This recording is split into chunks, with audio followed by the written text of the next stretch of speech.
സ്കിനോപ്പിയിൽ വളരെ കോമൺ ആയിട്ട് കാണുന്ന ഒരു കംപ്ലൈന്റ് ആണ് വട്ടച്ചൊറി അല്ലെങ്കിൽ ഫംഗൽ ഇൻഫെക്ഷൻ. നിങ്ങളുടെ ദേഹത്ത് ഇങ്ങനത്തെ വട്ടത്തിലുള്ള റാഷസ്, എസ്പെഷ്യലി ബ്രസ്റ്റിന്റെ ഇടയിലോ നിങ്ങളുടെ തൈസിന്റെ ഇടയിലൊക്കെ ഉണ്ടെങ്കിൽ ഇതിനെ നമ്മൾ ഫംഗൽ ഇൻഫെക്ഷൻ അല്ലെങ്കിൽ വട്ടച്ചൊറി എന്നാ പറയാം. സോ ചെയ്യേണ്ടാത്ത 3 ഇമ്പോർട്ടന്റ് കാര്യങ്ങൾ.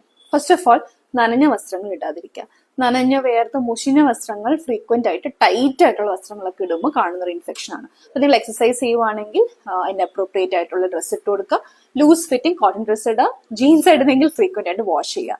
രണ്ടാമതായിട്ട് കടയിൽ പോയിട്ട് സ്റ്റിറോയിഡ് അടങ്ങിയ ക്രീംസ് മേടിച്ച് തേക്കാതിരിക്കുക. അപ്പൊ അവർ ആദ്യം എടുത്തു കൊടുക്കുന്ന ഈ ബിക്ലമെത്തസോൺ, ഈ ബീറ്റമെത്തസോൺ എന്നൊക്കെ കാണുന്നത് സ്റ്റിറോയിഡ് ആണ്. അതിടുമ്പോൾ താൽക്കാലികമായിട്ട് ചൊറിച്ചിൽ കുറയും, പക്ഷെ ഇങ്ങനെ ഇരിക്കുന്ന ഫംഗസ് സ്കിന്നിന് അടിയിൽ പോയിട്ട് ഒന്നും കൂടി പടർന്നു വരിക ചെയ്യുന്നത്.